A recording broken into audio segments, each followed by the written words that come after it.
자, 갑니다. 자, 임 씨는 그의 머릿속에서 어떤 생각이 굴러가는지 알 바 없이 재빠른 솜씨로 방수에게 섞은 시멘트 배합물을 깨부숴 놓은 자리에 이겨바르기에 여념이 없었다. 집중하는 모습을 보여주고 있습니다. 실내 공사와 관계없지만, 자, 일껏 방수를 해놓고 굳기 전에 비라도 내오면 산통이 깨질 것이므로 빠르게, 자, 비 오기 전에 마무리해야 되는 한시적인 상황이라고 생각하면 되겠어요. 그만큼 집중력도 높아야 되고 일솜씨도 빨라야 된다라고 하는 거를 알 수가 있죠. 자, 그래서 쭉쭉쭉 갑니다. 자, 이제 여름날에 변동 많은 날씨 어찌 잡아들여 싶어서 금에 흙묻는 손을 털었다. 자, 임 씨의 하는 일이 대충 마무리 단계인 듯 싶어서 담배는 한 대 태우며, 자, 쉬어볼까 해서였다. 자, 근데 여러분들 여기서 볼게요. 여름에 비도 잦은데 그러면 일을 못해서 어쩝니까? 자, 지금 선생님 같은 경우는 여름에 비 온다고 일을 못해요? 아니죠. 저는 할 수 있죠. 왜냐면 지금 이렇게 건물 안에서 실내에서 하는 직업을 가지고 있으니까. 그런데 대부분의 공사 현장이나, 그러니까 우리가 일당으로 일을 맡아가지고 하루하루 먹고 살기에 급급해서 하루하루 일을 해서 돈을 벌어먹는 분들을 우리가 보통 일용직이라고 이렇게 얘기를 하죠. 네. 이런 분들에게는 어떤 상황이 굉장히 힘든 상황이에요. 비가 오거나 뭔가 기후 변화가 와서 뭐 눈이 온다거나 이렇게 하는 상황은 굉장히 타격을 받을 수밖에 없어요. 지금 그러니까 비가 오면 어떻게 된다? 여름에 일을 못하는 경우가 굉장히 많아지니, 그럼 일을 못하게 되면 일용직을 하시는 분들에게는 어떤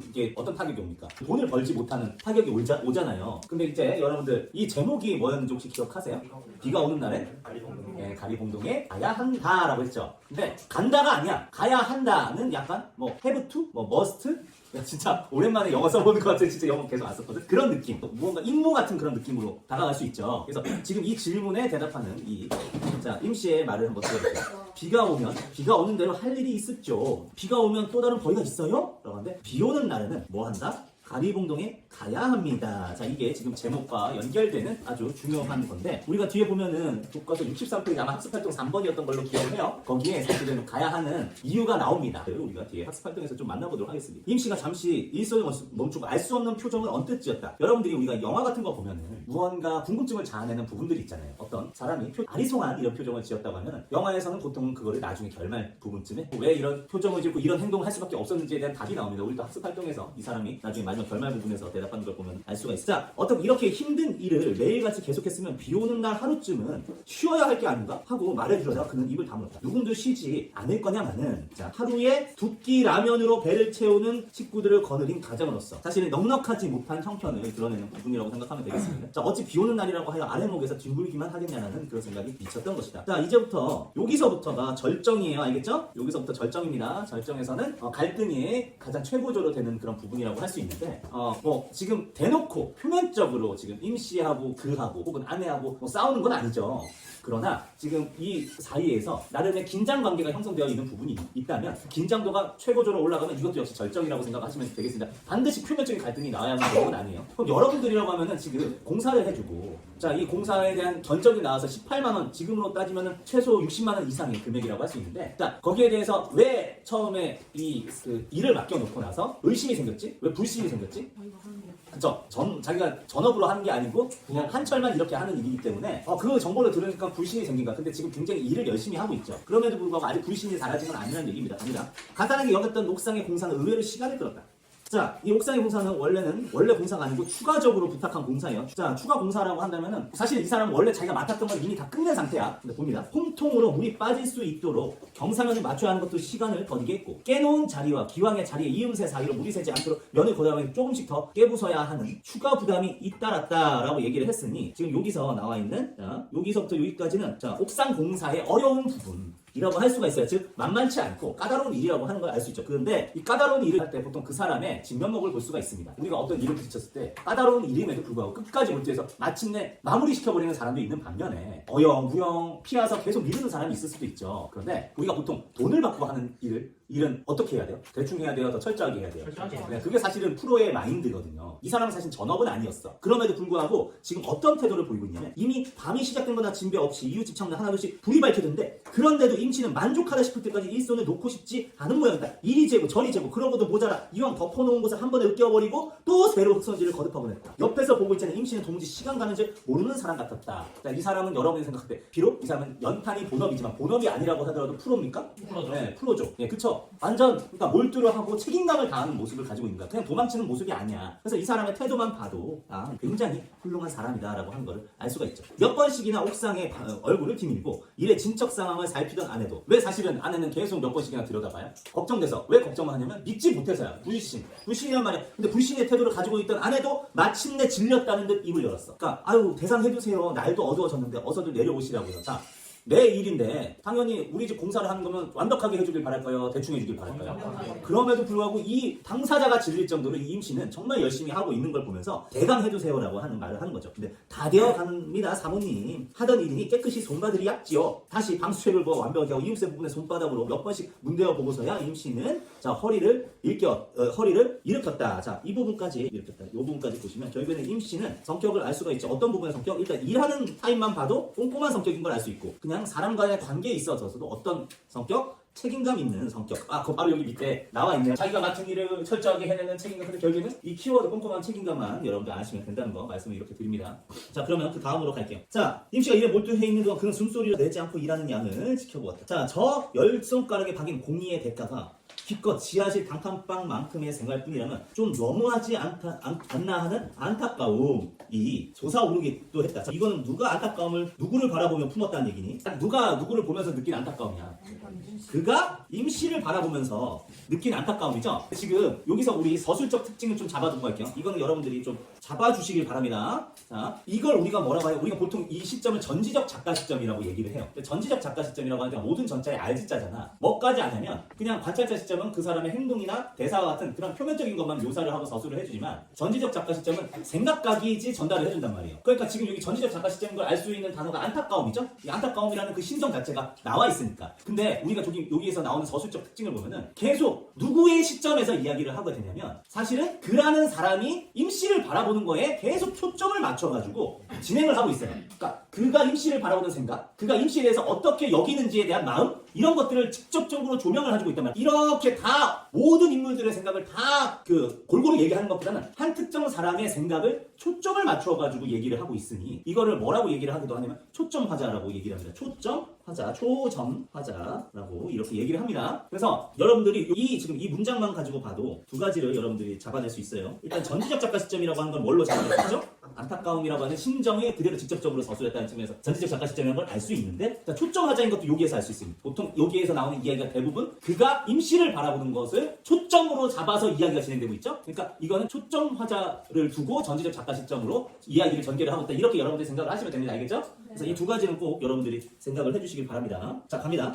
목탕 일도 그러했지만 이 사람의 손은 특별한 대가 있다는 느낌입니다. 자신이 주무르고 있는 일감에 한치의 틈도 없이 밀착되어 날렵하게 움직이고 있는 임씨의 10손가락은 손가락 이상의 무엇일까? 우리가 예를 들면 피아니스트가 아주 멋진 연주, 막 쇼팽 막 이런 아주 어려운 그런 연주를 이렇게 멋지게 해내면 저 손가락에 대해서 우리가 되게 탄성을 하고 경이롭다고 이렇게 생각을 하잖아요. 근데 사실은 이 사람의 손가락도 역시 손가락 이상의 무엇이다라고 얘기한 거는 분명한 칭찬이라고 할 수 있어요. 그러니까 이 사람에게 사실 그가 점점 감화되고 감탄하고 감복하고 있다라고 느끼시면 됩니다. 자, 그래서 감탄 정도로 생각을 하시면 되겠어요. 감탄. 자, 처음에는 이 사내가 견적대로 돈을 다 받기 민망하여 우정 일부러입니다. 일부러 지어내어 보이는 열정이라고 여겼다. 옥상 일의 중간에 잠시 집에 내려갔을 때 아내도 그런 뜻을 표했다. 예상외로 옥상이 일이 힘든가 보죠. 저 사람도 이제 세상에 꽁돈이 없다는 사실을 알았을 거예요. 이 꽁돈이 뭐냐? 꽁돈은 거저 얻은 돈을 꽁돈이라고 얘기하죠. 근데 그럼 이거의 반대말은 뭘까요? 노력의 대가로 얻은 돈이겠죠. 근데 여러분들이 생각할 때도 이 사람이 노력해요, 노력하지 않아요.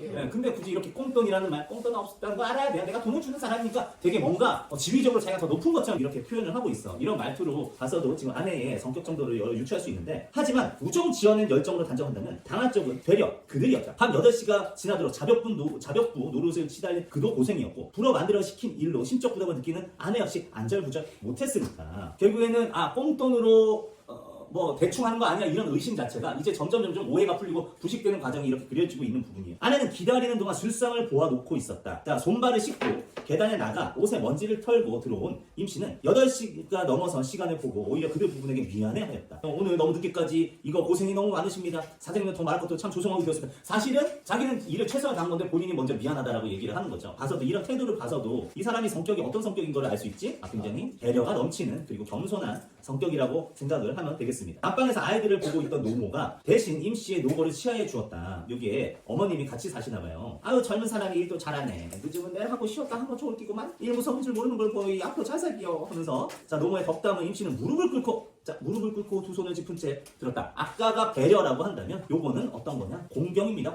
공경하는 모습. 예의 있는 모습, 공경하는 모습. 내사 예수 믿는 사람이라 남자도 술 마시는 꼴은 앵꼬 봐서 못 보지만 그렇게 일하고는 안 마실 수는 없겠구만은. 나는 그만 들어가 있을 테니 좀 쉬었다 갔어? 이렇게 얘기를 했습니다. 노모가 자 방문을 닫고 들어가자 임씨가 그가 부어주는 두 손으로 받쳐들고 두 손으로 한강에 받쳐들고 조심스레 목 물대로 넘겼다. 어른이 뭘 따라주면 어떻게 합니까? 당연히 두 손으로 이렇게 받는 게 예의죠. 이것도 역시 공경과 예의가 있는 모습인데 문제는 누가 누구에게 따라줬어?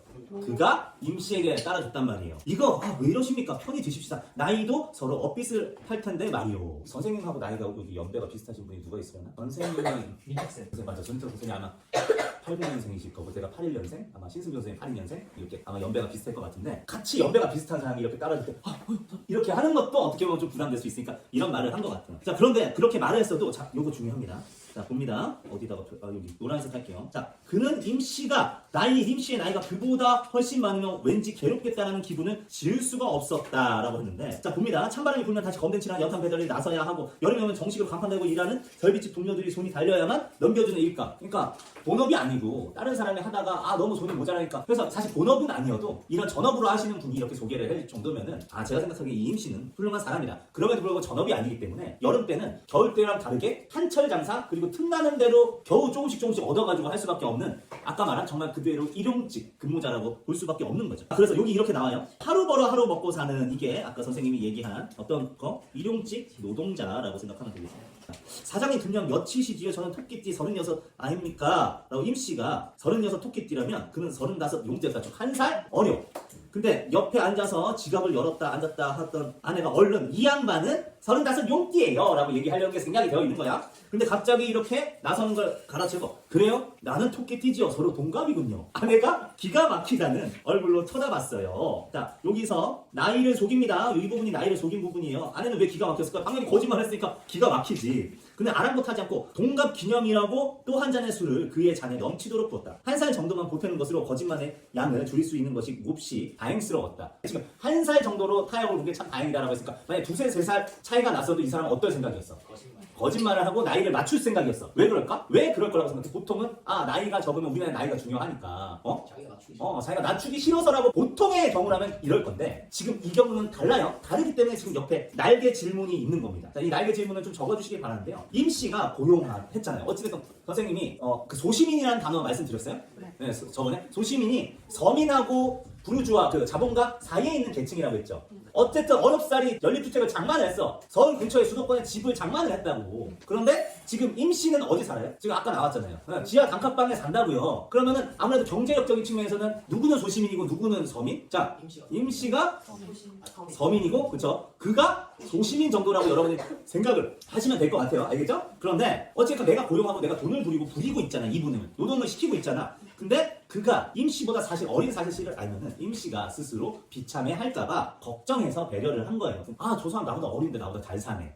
난 지금까지 뭐 했나? 내가 나이도 많은데 이런 식으로 이 사람이 혹여라도 느낄까봐. 임씨가 그런 사람이 아니라 혹여라도 임씨의 마음이 속상할까봐 이렇게 배려하는 그게 배려심을 드러나는 부분이라고 생각하시면 되겠어요. 그래서 일부러 맞춘 거야. 나 얕보이기 싫어. 이렇게 생각하면은 지금 이 글의 주제를 완전히 벗어나는 거야. 알겠죠? 그래서 토끼띠 남자들이 원래 팔자가 드센편 아닙니까요? 여자 토끼띠는 잘 사는데 요상하게 우리 토끼띠 남자들 신수가 고락하라 이 말씀입니다. 한데 사장님은 용케도 따시게 사시니 복이 많으십니다 라고 얘기를 했습니다. 자, 토끼띠가 어떻고 해 싹는 게 아무래도 아슬아슬했던지 아니면 준비한 술이 바닥나는 게 들어서 보였던지 아내가 단호하게 지갑을 열었다. 이제는 좀 마무리하면서 돈 주고 보내려고 지금 생각을 하고 있는 거야. 돈 드려야지요. 그런데 자 우리가 보통 접속 부사어 이렇게 얘기를 하면은 앞으로 나올 그 글과 말의 흐름을 파악할 수 있죠. 예상을 할 수가 있어요. 돈을 드려야지요 라고 했는데 그런데 하고 지금 뒤에 말줄임표로 생각이 되어 있어. 돈 드리면 되잖아. 근데 그런데를 굳이 얘기했다는 거는 아내는 지금 어떤 생각을 하고 있는 걸까? 지금 뒤에 나와 있는 정황으로 한번 얘기를 해볼게. 아내는 뒷말을 못 잊고 그의 얼굴을 말끄러미 올려다 보았다. 그는 술잔을 들어 올리며 짐짓 아내를 못 본 척했다. 왜 그러냐면 자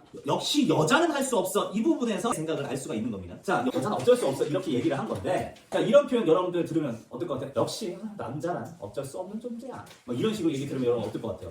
기분 나빠요. 그쵸? 선생님은 경상도 남자예요. 나는 대구에서 태어났고 부산에서 중학교 때까지 자랐단 말이에요. 그러니까 나도 고향은 사실은 경상도를 기반으로 한 사람이고 그 후로는 서울에서 이렇게 지냈지만 서도 그래도 나는 내가 경상도 남자라고 생각을 해. 근데 보통 경상도 남자에 대한 어떤 편견이 있냐면 약간 무뚝뚝하고 좀 표현 잘 못하고 근데 선생님은 말 진짜 많고요. 그리고 예를 들면 왜 이런 거 있잖아. 부부가 있으면 왜 그 아내가 남편한테 보통 이렇게 얘기를 하는데 왜 당신은 나한테 사랑한다고 얘기 안 해줘? 뭐 이렇게 얘기를 하면은 보통 남자가 아 그걸 꼭 말로 해야 하나? 뭐 이런 식으로 그럼 아는 거 아닌가? 뭐 이런 식으로 할 수 있는데 저는 반대거든요. 왜 사랑한다고 얘기 안 해주냐고 막 이런 식으로 얘기하면서 우리 딸한테도 오히려 제가 더 애교를 많이 부리고 아빠랑 안 놀아줄 거야? 뭐 이런 식으로 한단 말이에요. 정말 쉽지 않다. 네, 정말 쉽지 않죠. 이게 경상도 남자하고 정반대죠. 네. 그런데 사실 사람이라고 하는 건 다 자기만의 특성이 있는데 어느 하나의 일반적인 것이 마치 그 사람의 전부인냐 이렇게 미리 짐작해서 판단해 버리는 걸 우리가 뭐라고 하냐면 고정관념 혹은 두 글자로 편견이라고 얘기를 한단 말이죠. 그래서 여자는 할 수 없어. 이게 아직 내용은 안 나왔지만 이건 편견입니다. 옥상 일까지 시켜놓고 돈을 다 주기 아깝다는 뜻이었다라는 얘기입니다. 근데 문제는 여자는 역시 깎으려고 하고 그거 이렇게 노력했으면 그럼 돈 다 주면 되지. 또 깎으려고 시도하네. 역시 여자는 어쩔 수 없어라고 미리 단정 지어 버렸어. 그러면은 아까 얘기했던 소시민적인 특성을 여러분한테 얘기를 해드렸는데 소시민은 뭘 추구하냐면 경제적 안정성을 추구한다고 했어요. 다른 것에 관심을 둔다기보다 경제적 안정성만 추구한다. 안정성을 추구하는 거는 괜찮은데 안정성만을 추구하면 문제가 될 수 있죠. 그러다 보니까 이 소시민적 속물성은 돈을 좀 아끼려고 하고 너무 구두쇠적인 그런 특징이라고 생각하시면 돼요. 근데 그런 거를 마치 여성들이 다 그렇게 생각하느냐. 여성들은 꼭 밥 먹으면 식사비는 안 되고 커피비로 춤추려고 하더라. 맨날. 왜 남자가 맨날 돈 내야 되지? 안 그런 여자들도 많아요. 네? 그런데 그걸 마치 여성의 일반적인 속성으로 확장해서 여성에 대한 편견을 들어요. 이걸 뭐라고 해? 성급한 일반화라고 얘기하기도 하고 일반화의 오류, 과도한 일반화의 오류라고 얘기를 하기도 합니다. 그는 아내가 제가 딴소리 없이 20만 원에서 2만 원 모자라는 견적금액. 그럼 20만 원에서 2만 원 모자라는 견적금액이 뭘까요? 18만 원입니다. 우리 옛날에는 이런 식으로 표현을 많이 했어요. 3시 15분 전.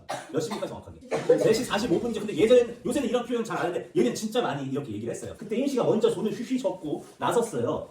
사모님, 내 뽑아드린 견적서 좀 줘보세요. 돈이 좀 틀려질 겁니다. 자, 선생님이 사실 웬만한 국어 선생님이기 때문에 틀린 표현이 나오면 정정하고 고쳐주려고 해요. 그런데 지금 돈이 좀 틀려질 겁니다. 라고 하는데 돈이라고 하는 게 옳고 그름이 있나? 돈 자체에? 없죠. 우리 여러분들 부모님도 아마 이런 표현들 되게 많이 쓰실 거예요. 달라졌다라고 얘기할 때 좀 틀려졌다 하면 오늘은 머리가 틀려 보이네? 그러면 여러분들 머리 스타일이 영꽝이네라고 얘기하시는 말이 아니에요. 디스하려고 한 게 아니고 오늘 머리가 좀 달라졌네, 틀려졌다라고 이렇게 얘기하시는 분들이 굉장히 많은데 그래도 이제는 여러분들은 그렇게 사용하면 안 되죠? 이렇게 쓰는 말이 아닙니다. 틀리다의 반대는 옳다죠. 그쵸? 옳다가 영어로 right 라고 한다면 얘는 네, 그쵸. wrong이라고 한다면 자, 여기에서 하는 말은 사실은 틀리다가 아니라 이거는 달라지다라는 얘기예요. 같다의 반대말이죠. 이거 꼭 알고 계시고요. 달라질 겁니다. 자, 아내가 손에 쥐고 있던 견적서를 내밀었다. 인쇄된 정견적 용지가 아닌 자, 분홍 밑그림이 아른아른 내비치는 유치한 편지지에 사용한 그것을 임씨가 한참이나 들여다보았고요. 자, 그와 그의 아내는 임씨의 입에서 나올 만한 주먹가에 잠깐 긴장할 때 눈으로는 계산이 잘 안 되네요 라고 하면서 분홍 편지지 위에 엎드려서 아라비아 숫자를 더하고 빼고 줄을 긋고 하였다. 자, 아까 일 처리할 때도 이분은 어떤 성격이었죠? 네, 여기도 마찬가지로 꼼꼼함이 드러나는 부분입니다. 자, 그는 빈 술병을 흔들어 겨우 반잔 채우고는 서둘러 잔을 비웠다. 임씨의 머릿속에 굴러다니는 숫자들에 잔뜩 애를 태우고 있는 스스로가 정말인지 역겨웠다. 자, 됐습니다 사장님. 이게 말입니다. 처음에는 파이프가 어디 사는지 모르니 전체를 뜯을 작정으로 견적을 뽑았죠. 전체를 뜯으면 당연히 재료가 더 많이 들어갈 테니까 비용이 비싸지겠죠? 아까도 말씀드렸지만 일을 썩 간단하게 되었단 말입니다. 이 말씀입니다. 그래서 노임에서 4만 원이 빠지고 시멘트도 이게 다 안 들었고 뭐라도 그렇고 쓰레기 치고 용달차도 빠지게 되고 방수액도 타일도 반도 못 썼으니 여기서 여기가 또 빠지고 보통 여러분들 나는 이제 어른 돼서 돈을 써보면요 더 붙이고 좀 더 나왔어요. 재료를 좀 더 썼습니다. 이런 말을 듣게 될 거예요. 반드시. 미안해요. 세상이 그렇습니다. 근데 여기는 빠지고로 이렇게 얘기를 하고 있어. 자, 근데 여기에서도 역시 하나하나 다 따지는 걸 보니까 또 꼼꼼함도 알 수 있는데 야, 너 진짜 물어볼게. 여러분 돈이 좀 넉넉한 사람이야. 아니면은 내가 하루 벌어서 쪼들리고 애들이 맨날 우리 집 애들이 라면 먹어. 그럼 여러분들 이 사정을 봤을 때 어떤 사람이 좀 더 이런 견적을 부를 때도 양심적으로 있는 그대로 얘기하기가 쉽겠니? 어떤 사람이? 돈 많은 사람은 여유가 있으니까 좀 더 양심적으로 할 수 있겠지. 있는 그대로를 할 수 있는 게 양심이라고 한다면. 근데 이 사람은 사실 쪼들리는 형편이란 말이야. 그리고 이미 견적서를 이미 밝혀줬었다고. 18만 원이라고. 근데 굳이 이걸 계속 빼고 하니까 이 사람은 진짜 양심적이라는 걸 알 수가 있겠지. 이 사람의 처지로 비추어봤을 때. 그러니까 꼼꼼함보다 사실 더 중요한 요소는 양심적이다라고 하는 걸 생각을 해보시면 돼요. 근데 세상이 좀 그렇대요. 이것도 편견으로 일반화를 할 수는 없는 얘기지만 진짜 이런 임씨처럼 넉넉하지 않은 형편에서도 더 양심적으로 하시는 분들도 있는 것 같아요. 그러니까 제가 생각하기엔 진짜 이건 케바케인 것 같아. 임씨는 볼펜식으로 꾹꾹 눌러가면 조목조목 남는 것들을 설명해 가지만 그의 귀에는 제대로 들리지 않다. 뭔가 단단히 잘못되었다라는 기분. 이게 아닌데 하는 그런 느낌이 그의 어깨의 뻐근함과 함께 그를 짓누르고 있었다. 자, 여기에서의 뻐근함은 자책감입니다. 자책감. 알겠어요? 왜 자책감이냐? 사실 모르지. 아무도 모르지. 근데 본인은 알지. 어떤 걸? 사실은 임씨를 오해했잖아. 임씨가 진짜 양심적이라는 상황을 자기가 겪어보지도 않고 아내 같은 경우에는 일꾼들은 옆에서 감시를 해야 일 잘할 거예요. 막 이런 식으로 얘기하고. 오해했잖아. 아내도 오해했고 자기도 오해했으니까 아내만 따랐잖아. 모두 7만 원이면 되겠습니다. 자, 선생님이 좀 전적으로 계산을 해봤더니 여기에서 이때하고 지금의 물가가 최소 4배에서 5배 차이가 나더라고요. 그러면 아까 18만 원이라고 하면 그 한 100만 원 정도? 그 정도라고 생각한다면 뭐 7만 원 같은 한 30만 원 정도.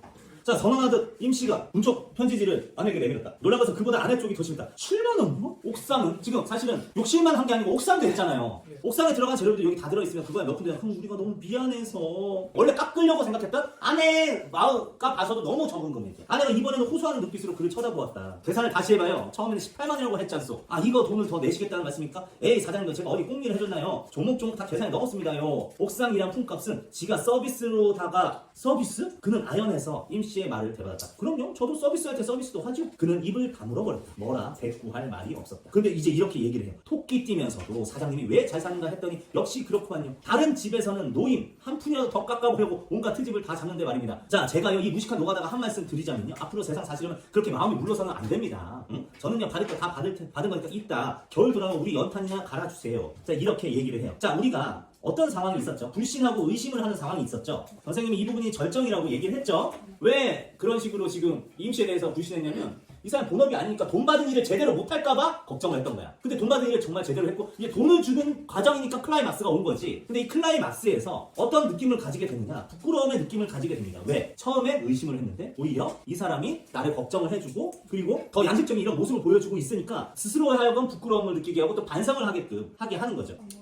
그래. 미안해. 자, 같이 볼게요. 임씨는 아내가 내민 7만 원을 주머니에다 쑤셔놓고 자리에 일어섰다. 그는 1층에 내려가 임씨를 배웅하기로 했다. 배웅합니다. 배웅하는 이유가 뭐냐? 여기에 나와 있죠. 어두워진 계단을 앞서거니 뒤서거니 내려가면서 임씨는 연장 가방을 몇 번이나 난간에 부딪혔다. 술 마셨으니까 아마 그럴 수도 있고 아니면 연장 가방이 커서 그럴 수도 있고 시원한 밤 공기가 현관 앞을 나선 두 사람 감쌌고 그는 무슨 말로 이 사내를 배웅할 것인가 궁리를 해보았다. 수고했다는 말도 고맙다는 말도 이 사내의 그 서비스에 대하면 너무 초라하지 않을까? 라고 했는데 이런 임씨의 정직하고 양심적이고 성실한 모습에 본인이 이렇게 부끄러움을 느끼는 것 자체가 여기까지의 마무리라고 생각하시면 됩니다. 뒷부분의 줄거리가 결말인데요. 여기가 결말이에요. 미안함을 느낀 그는 임씨와 함께 슈퍼에 가서 술을 마신다. 술을 마시는 중 그는 임씨로부터 비온 날에 일이 없는데 뭐하냐고 하니까 못 받은 연탄값을 받기 위해 가리봉동의 스웨트 공장 사장을 찾아간다는 사연을 듣게 된다. 술에 취한 채 자신의 처지를 한탄한 임씨를 선뜻 위로하지 못한 그는 연탄값을 받으며 고향에 가겠다는 임씨의 말을 듣고 안타까워하는 내용인데 자, 비온 날에 왜 가리봉동에 가냐면 어떤 공장이 있었는데 그 공장에다가 계속 연탄을 대줬어요. 그럼 돈을 받아야겠죠? 근데 갑자기 그 공장이 망했다라는 소리를 듣게 된 거야. 그러니까 망했다고 하는 사람한테 또 마음이 약해져가지고 연탄값을 달라고 하지 못해가지고 연탄값을 결국 못 받았는데 그게 무려 80만 원입니다. 80만 원 몇 달치 생활비예요. 그런데 어떻게 되냐? 알고 보니까 얘가 가리봉동에 다른 공장에 옮겨서 더 큰 공장을 만들었다는 거야. 그런데도 연탄값을 떼먹었다는 거야. 아까 얘기한 있는 놈이 더한다 라고 하는 케이스인 거죠. 이게 비오는 날에 가야 한다. 왜? 떼인 돈 받으려고. 여기까지 생각을 하시면 되겠습니다. 수고했어요. 다음 시간에 나눠줄 유인물 꼭 가지고 오세요.